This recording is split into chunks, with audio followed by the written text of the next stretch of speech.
Hello दोस्तों, स्वागत है आप लोगों का फिर से एक बार हमारे यूट्यूब के चैनल में। जैसा कि आपको बता दें, एक आप लोग के लिए नई वैकेंसी निकल के आ रही है यू यूपी की तरफ से। जो संजय गांधी पीजीआई हॉस्पिटल है उसकी तरफ से, वहाँ पे नर्सिंग ऑफिसर यानी सिस्टर ग्रेड 2 की वहाँ पे वैकेंसीज बहुत सारी है। उन सभी के बारे में हम लोग चर्चा करने वाले हैं।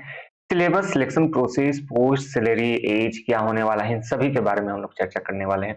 तो चलिए, जो सबसे पहले इसका ऑफिशियल नोटिफिकेशन है ये मैं आपको दिखा दूं। इसको आप लोग डाउनलोड कर लीजिएगा हमारे टेलीग्राम चैनल से। वहां से इसको डाउनलोड करके एक बार आप लोग पढ़ लीजिएगा। और जो भी बातें आप लोग को समझ में नहीं आएगा, कमेंट करके जरूर से जरूर बताइएगा। इसको टेलीग्राम चैनल जो है हमारा एग्जाम एंड बुक, वहां पर मैं इसको पोस्ट पोस्ट कर दूंगा। वहां से इसको आप लोग डाउनलोड करके एक बार पढ़ लीजिएगा। और जो भी समझ में नहीं आए आप लोग बताइएगा। तो आइए, सबसे पहले जो इंपॉर्टेंट पॉइंट्स है उसको देख लेते हैं, उसके बाद इसके ऑफिशियल नोटिफिकेशन की तरफ हम लोग चलने वाले हैं। तो चलिए, इस वीडियो को शुरू करते हैं। मैं रोहन आप लोगों का स्वागत करता हूं और ये आशा करता हूं कि आप लोग इस चैनल को देखिएगा, शेयर कीजिएगा और सब्सक्राइब जरूर से जरूर कीजिएगा। चलिए, हम लोग बात करते हैं वैकेंसी के बारे में। तो ये आपके निकल के आ रही है Sanjay Gandhi post graduate institute of the medical science की तरफ से। और इसी के साथ साथ जो ग्रेड 2 की सिस्टर की पोस्ट है उसके लिए यहाँ पे वैकेंसीज है। यदि इसकी एलिजिबिलिटी को आप लोग फुलफिल करते हैं तो इस फॉर्म को आप लोग जरूर से जरूर अप्लाई कीजिएगा। तो चलिए, सबसे पहले जान जाते हैं इंपॉर्टेंट डेट्स क्या है। 5 तारीख से यह फॉर्म फिलअप होना, यानी 5 जनवरी 2023 से यह फॉर्म फिलअप होना स्टार्ट होगा। और इसका जो लास्ट डेट है वो आपका 25 जनवरी रखा गया है। जो इसका कंप्लीट करने का डेट है वो भी आपका 25 रखा गया है। एग्जामिनेशन जैसी होगा मैं आपको बता दूंगा, उसके लिए आपको हमारे चैनल को सब्सक्राइब किए रहना होगा। इसके अलावा आपको एसएमएस के थ्रू, ईमेल के थ्रू भी आपको पता चल जाने वाला है कि आपका एग्जामिनेशन कब कंडक्ट कराया जाएगा। चलिए, एप्लीकेशन फी की बात करते हैं। जो जनरल से है, ओबीसी से, ईडब्ल्यूएस से है, 1180 रुपए लगेंगे। वहीं एससी एसटी के लिए 708 रुपए लगने वाले हैं। जो भी पेमेंट है आप लोग debit card, credit card, net banking के थ्रू जो है, ठीक है, ऑनलाइन पेमेंट के थ्रू ही इसका जो पेमेंट है आप लोग कर सकेंगे। यदि हम लोग बात करते हैं एज लिमिट के लिए, तो मिनिमम एज आपका 18 वर्ष होना चाहिए, मैक्सिमम आपका 40 वर्ष होना चाहिए। जो एज में रिलैक्सेशन देखने को मिलता है, जैसे कि ओबीसी को, एससी को, एसटी को, तो यहाँ भी आपको एज में रिलैक्सेशन देखने को मिलेगा। तो चलिए, चलते हैं इसके ऑफिशियल नोटिफिकेशन पे और देखते हैं क्या है डिटेल्स, क्या आपके एग्जामिनेशन में पूछा जाने वाला है, क्राइटेरिया क्या है, उन सभी के बारे में हम लोग चर्चा करने वाले हैं। एक बार और आप लोग से रिक्वेस्ट होगा, आप लोग टेलीग्राम चैनल से इसको डाउनलोड कर लीजिएगा। ये उसका नाम है एग्जाम एंड बुक। सेम आपको लोगों देखने को वहां पे मिल जाएगा। चलिए, यहाँ पे आप लोग देख सकते हैं वैकेंसीज के बारे में। यहाँ से डिटेल से आपका बताया गया है कितनी कितनी यहाँ पे आपकी पोस्ट होने वाले हैं, उन सभी के बारे में। यदि हम लोग बात करते हैं नर्सिंग ऑफिसर के लिए, तो एससी से आप लोग देख सकते हैं। यदि इस पोस्ट की बात करते हैं तो 191 पोस्ट है। वहीं एसटी की 19 पोस्ट है। और ओबीसी की यहाँ 243 पोस्ट है। ईडब्ल्यूएस की 90 पोस्ट है। वहीं जनरल से बात करें तो 362 पोस्ट है। टोटल 905 पोस्ट है नर्सिंग ऑफिसर के लिए। और यहाँ पे लेवल 7 की यहाँ पे आपको सैलरी देखने को मिलेगी, ठीक है।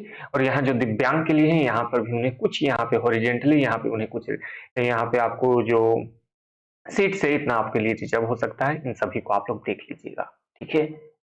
आगे बढ़ते हैं। फी के बारे में हम लोग जैसा चर्चा किया कि आपको यहाँ पे 1000 तो फीस लगने वाला है, लेकिन 18% आपका जीएसटी लगा के 180 रुपए हो जा रहे, 1180 रुपए हो जा रहे हैं, ठीक है। जो जनरल के लिए है, ओबीसी के लिए 708 रुपए है। आगे यदि हम लोग बात करते हैं एज लिमिट के बारे में, हम लोगों ने चर्चा पहले ही कर लिया है। आइए जानते हैं एसेंशियल क्वालिफिकेशन क्या है, आपकी एलिजिबिलिटी क्या होने वाली है। यहाँ दो एलिजिबिलिटी आपके दिए हुए हैं नर्सिंग ऑफिसर के लिए। इन दोनों एलिजिबिलिटी में से आप लोग किसी को भी फुलफिल करते हैं, इस फॉर्म को आप लोग जरूर से जरूर अप्लाई कर सकते हैं। तो आइए इसको देख लेते हैं। यदि पहली क्वालिफिकेशन की बात करते हैं, तो यदि आपने बीएससी ऑनर्स है आपका नर्सरिंग में, तो आप लोग इसके लिए अप्लाई कर सकते हैं। और दूसरा, आपका यहाँ रजिस्टर होना चाहिए nursing with wife in state Indian nursing council में, तो आप लोग इसके लिए अप्लाई कर सकते हैं, ठीक है। यदि दूसरा का बात करते हैं, यदि आपने डिप्लोमा किया है जनरल नर्सरिंग या फिर जनरल नर्सरिंग मिडवेफरी में फ्रॉम इंडियन नर्सिंग काउंसिल से, तो आप लोग इसके लिए अप्लाई कर सकते हैं। और साथ ही साथ में आपका रजिस्टर भी होना चाहिए स्टेट या फिर इंडियन नेशनल काउंसिल में। उसी के साथ साथ आपके पास यहाँ पे 2 वर्ष का एक्सपीरियंस होना चाहिए। मिनिमम 60 बेड का आपका यहाँ पे जो एक्सपीरियंस है वो खोजा गया है, इस बात का याद रखिएगा। चलिए, आगे हम लोग बात कर लेते हैं कि आखिर आपके एग्जामिनेशन में क्या क्या क्वेश्चंस पूछे जा सकते हैं। यदि यहाँ पे हम लोग क्वेश्चंस की बात करते हैं, तो आगे आपको बता दिया गया है। सबसे पहले आपका जो सिलेक्शन प्रोसेस है 2 आधार पे होने वाला है। सबसे पहले यहाँ सीआरसीटी होने वाला है। सीआरसीटी के लिए एग्जामिनेशन आपका होने वाला है। सीआरटी को हम लोग कहते हैं कॉमन रिक्वायरमेंट टेस्ट। यहाँ पे आपका 2 घंटे का एग्जामिनेशन होने वाला है। और यहाँ पे आपका 100 मार्क्स का एग्जामिनेशन होने वाला है, जिसमें से 60 क्वेश्चन जो हैं वो डायरेक्ट आपके जो क्वालिफिकेशन है उसके आधार पे क्वेश्चन पूछे जाएंगे। जैसे आपने नर्सरिंग के लिए अप्लाई कर रहे हैं तो नर्सरिंग से 60 क्वेश्चन आपको देखने को मिलेंगे। साथ ही साथ में 10 क्वेश्चन आपको इंग्लिश से क्वेश्चन देखने को मिलेंगे, जो कि जनरल इंग्लिश के क्वेश्चन होने वाला है, जो नॉर्मल होते हैं, जैसे कि आपका कॉमन एरर से क्वेश्चन देखने को मिल गया, कुछ ग्रामर से रिलेटेड साइनो एंटोन से आपको क्वेश्चन देखने को मिल जाएंगे। आपके जनरल अवेयरनेस से क्वेश्चन 10 क्वेश्चन होने वाले हैं, जिसमें से आपके करंट अफेयर्स हो गया, चाहे हिस्ट्री हो, साइंस, उससे रिलेटेड क्वेश्चन देखने को मिलेंगे। 10 क्वेश्चंस आपको रीजनिंग से क्वेश्चन देखने को मिलेंगे, जिसमें से आपके बहुत सारे क्वेश्चन जो आते हैं कोडिंग डिकोडिंग के होंगे, सिटिंग अरेंजमेंट के, यहाँ से छोटा मोटा आपको यहाँ पे जो क्वेश्चन है वो देखने को मिलेंगे। साथ ही साथ में 10 क्वेश्चन आपको 10 मार्क्स के क्वेश्चन आपको मैथमेटिक्स एप्टीट्यूड से यानी मैथ से आपको क्वेश्चन देखने को मिलेंगे। 2 घंटे का समय रहने वाला है, आपका 100 मार्क्स का एग्जामिनेशन होने वाला है, इस बात का याद रखिएगा। हर एक के लिए आपको 1 नंबर दिए जाएंगे, गलत करने पर 1/3 यहाँ पे मार्क्स आपका कट कर लिया जाएगा, इस बात का आप लोग ध्यान रखिएगा। उसी के साथ साथ आपको बता दें कि यहाँ पे जो कॉमन रिक्वायरमेंट टेस्ट होगा उसमें आपका 50% मार्क्स कंपलसरी है, जनरल और ईडब्ल्यूएस और ओबीसी के लिए, यानी 100 मार्क्स का एग्जामिनेशन होने वाला है, तो आपका कट छट के 50% मार्क्स आना ही चाहिए। यदि इससे कम आ रहा है तो आप लोग ऑटोमेटिक डिस्क्वालीफाई हो जाएगा। वहीं एससी एसटी के लिए 45 मार्क्स यहाँ पे रखा गया है, इससे कम आने पर आप लोग ऑटोमेटिक डिस्क्वालीफाई हो जाइएगा। और एक बात याद रखिएगा, 50 नंबर भी लाने पर आपका सिलेक्शन नहीं होने वाला है, या 45 नंबर लाने पर एससी एसटी का सिलेक्शन नहीं होने वाला है। ये आपका मिनिमम क्राइटेरिया है कि इससे इतना नंबर आपका आना ही चाहिए, तो ही आपको आगे के लिए यहाँ पे प्रोसीड किया जाएगा। उसके बाद आपका यहाँ पे मेरिट लिस्ट बनने वाला है, इस बात का याद रखिएगा। तो जितना ज्यादा आपके मार्क्स होंगे उतने ही आपके लिए अच्छा होने वाला है।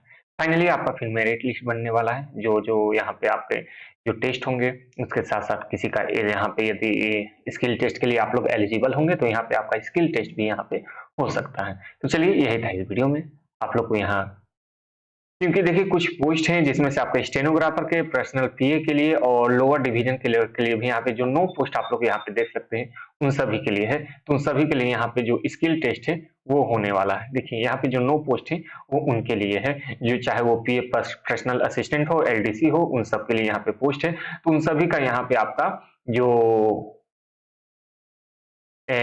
स्किल टेस्ट है वो आपका होने वाला है। जैसे स्टेनो का यहाँ पे स्किल टेस्ट होने वाला है, पीए का भी यहाँ स्किल टेस्ट होगा, तो या फिर एलडीए की बात करें तो यहाँ भी उनका आपका जो स्किल टेस्ट होने वाला है उनका होने वाला है। तो जो लोग इन सभी पोस्ट के लिए अप्लाई करेंगे उनके लिए सेम आपका क्वेश्चन आपसे रहने वाला है, सेम क्वेश्चन आपसे पूछे जाएंगे, आपके कोर्स से रिलेटेड क्वेश्चन पूछे जाएंगे, साथ ही साथ में English language, English maths reasoning और जीके से क्वेश्चन पूछे जाएंगे। यहाँ पे आपका स्किल टेस्ट होने वाला है, इस बात का याद रखिएगा। किसी प्रकार का डाउट होगा तो आप लोग कमेंट करके जरूर से जरूर एक बार पूछ लीजिएगा। साथ ही साथ में आपको बता दें कि इस नोटिस को आप लोग टेलीग्राम चैनल से यहाँ पे डाउनलोड कर लीजिएगा। एग्जाम एंड बुक यहाँ पे चैनल का नाम है, वहां जाके आप लोग सर्च कीजिए एग्जाम एंड बुक्स, वहां पे मिल जाएगा, वहां पे आप लोग जाइए और इसको आप लोग ज्वाइन कर लीजिएगा और इसको डाउनलोड करके एक बार आपने पढ़ लीजिएगा। और जो भी बातें आप लोग को समझ में नहीं आई, मान लीजिए यहाँ पे कुछ पॉइंट्स हैं जो आपको समझ में नहीं आए, तो कमेंट करके पूछिएगा, वो सभी मैं आपको बता देने वाला हूँ।